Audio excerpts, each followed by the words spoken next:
प्रभु श्री राम ने पृथ्वी पर 10,000 से भी ज्यादा वर्षों तक राज किया है।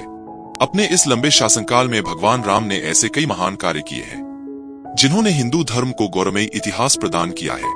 फिर कैसे भगवान श्री राम इस दुनिया से लोप हो गए?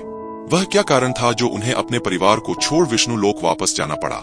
पद्म पुराण में दर्ज एक कथा के अनुसार एक दिन एक वृद्ध संत भगवान राम के दरबार में पहुंचे और उनसे अकेले में चर्चा करने का निवेदन किया। उस संत की पुकार सुनते हुए प्रभु राम उन्हें एक कक्ष में ले गए और द्वार पर अपने छोटे भाई को खड़ा किया और कहा, यदि उनके और संत की चर्चा को किसी ने भंग करने की कोशिश की तो उसे वह स्वयं मृत्यु दंड देंगे। लक्ष्मण ने अपने ज्येष्ठ भ्राता की आज्ञा का पालन करते हुए दोनों को उस कमरे में एकांत में छोड़ दिया और खुद बाहर पहरा देने लगे। वह वृद्ध संत कोई और नहीं बल्कि विष्णु लोक से भेजे गए कालदेव थे, जिन्हें प्रभु राम को यह बताने के लिए भेजा गया था कि उनका धरती पर जीवन पूरा हो चुका है और अब उन्हें अपने लोक वापस लौटना होगा। अचानक द्वार पर ऋषि दुर्वासा आ गए। उन्होंने लक्ष्मण से भगवान राम से बात करने के लिए कक्ष तक जाने के लिए निवेदन किया, लेकिन श्री राम की आज्ञा का पालन करते हुए लक्ष्मण ने उन्हें ऐसा करने से मना किया। ऋषि दुर्वासा हमेशा से ही अपने अत्यंत क्रोध के लिए जाने जाते हैं, जिसका खामियाजा हर किसी को भुगतना पड़ता है। लक्ष्मण के बार बार मना करने पर भी ऋषि दुर्वासा अपनी बात से पीछे न हटे और अंत में लक्ष्मण को श्री राम को श्राप देने की चेतावनी दे दी। अब लक्ष्मण की चिंता और भी बढ़ गई। वे समझ नहीं पा रहे थे कि आखिरकार अपने भाई की आज्ञा का पालन करें या फिर उन्हें श्राप मिलने से बचाएं। फिर लक्ष्मण ने एक कठोर फैसला किया।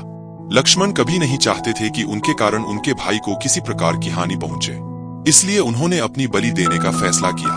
उन्होंने सोचा कि यदि ऋषि दुर्वासा को अंदर नहीं जाने देते हैं तो उन्हें ऋषि दुर्वासा का सामना करना पड़ेगा, लेकिन यदि वह स्वयं अंदर जाकर श्री राम की आज्ञा के विरुद्ध जाएंगे तो उन्हें मृत्यु दंड भुगतना पड़ेगा। यही लक्ष्मण ने सही समझा।